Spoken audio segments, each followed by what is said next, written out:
Hello বন্ধুরা, নমস্কার সবাইকে। কেমন আছেন? আশা করি সবাই ভালো আছেন। আমিও ভালো আছি।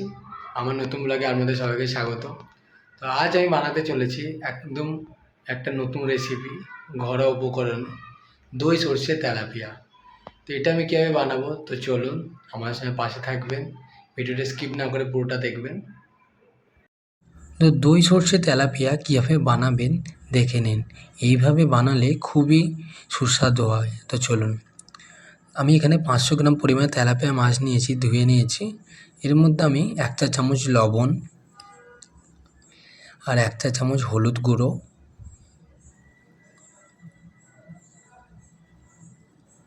আর 1 চা চামচ লঙ্কা গুঁড়ো দিয়ে দিলাম।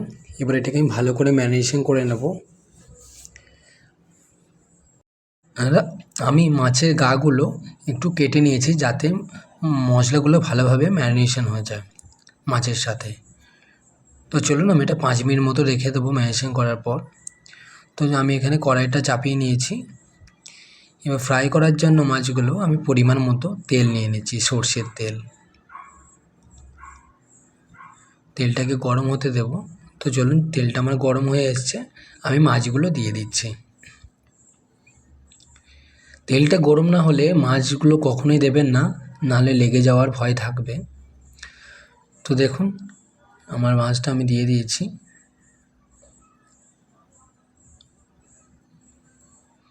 তো এটা আমি 10 মিনিট মতো ভালো করে ফ্রাই করে নেব। তো চলুন, আমি এটা উল্টে নিচ্ছি।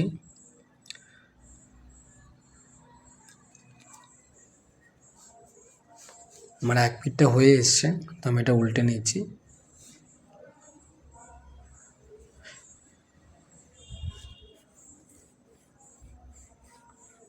দেখুন, আমার মাছটা হয়ে এসছে, আমি নামিয়ে নিচ্ছি।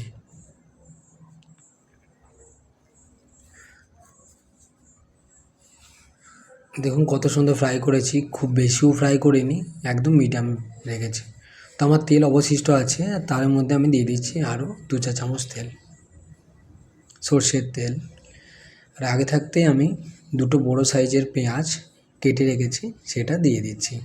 এটা আমি হালকা করে ফ্রাই করে নেব, খুব বেশি ফ্রাই করব না। হালকা দেখুন লাল লাল হয়ে এসছে। তো এর মধ্যে আমি 4টে কাঁচা লঙ্কা চিরা দিয়ে দিচ্ছি।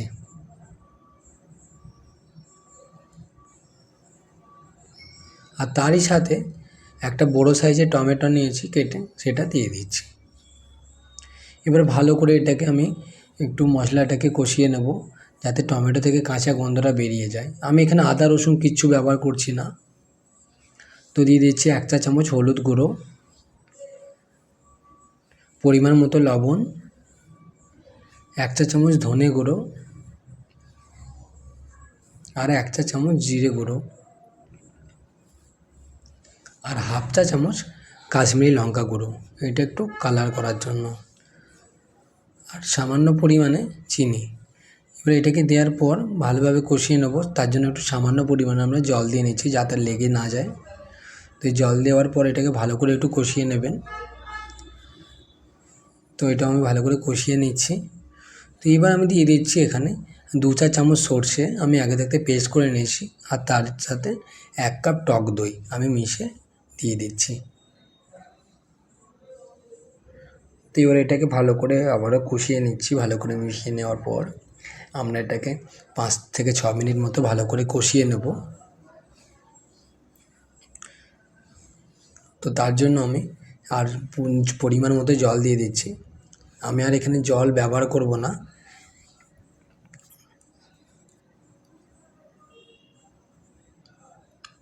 যে চলুন, এটা ভালো করে কষিয়ে নিয়েছি।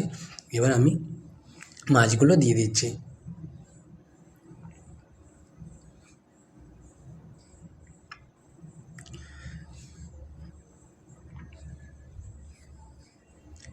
এই রেসিপিটা একদম দুর্দান্ত, খুবই লোভনীয় একটা রেসিপি। বাড়িতে করে দেখবেন, খুবই ভালো লাগবে। তো আমি এটাকে ভালো করে কুক করার জন্য ঢাকা দিয়ে দিচ্ছি 10 মিনিট মতো। 10 মিনিট মতো ঢাকা দিলে আমাদের এটা রেডি হয়ে যাবে। তো চলুন, 10 মিনিট হয়ে যায়, আমি ফিরে এসেছি। এবার দেখুন আমাদের এটা রেডি হয়ে এসছে। আমি একটু হালকা হালকা গ্রেভি রাখবো এটাকে। তো আমাদের দই সর্ষে তেলাপিয়া রেডি হয়ে গেছে। তো নামানোর আগে হাফ চা চামচ গরম মশলা গুঁড়ো আর সামান্য পরিমাণে ধনেপাতা কুচি দিয়ে দিচ্ছি। তো চলুন এটাকে নামিয়ে নেব। দেখুন আমাদের দই সর্ষে তেলাপিয়া রেসিপিটা রেডি হয়ে গেছে। কত সুন্দর লাগছে। আপনারাও চাইলে এরকম বাড়িতে একবার ট্রাই করে দেখতে পারেন। খুব লোভনীয় একটা রেসিপি, তেলাপিয়া মাছের একটা রেসিপি, দই সর্ষে তেলাপিয়া। তো ভিডিওটা আজ আমরা এখানেই শেষ করছি। ভিডিওটি ভালো লাগলে অবশ্যই লাইক, কমেন্ট অ্যান্ড ফলো করে দেবেন আর আমাদের পাশে থাকবেন। আর আমার একটা ইউটিউবের চ্যানেলও আছে, সেটা আমি আমার ফেসবুকে প্রোফাইলে আমার লিঙ্ক দেওয়া আছে, আপনারা চাইলে একটু সাবস্ক্রাইব করে দেবেন। তো দেখা হবে আবার নেক্সট ভিডিওতে নতুন একটা রেসিপি নিয়ে। তো আজকের মতো টাটা।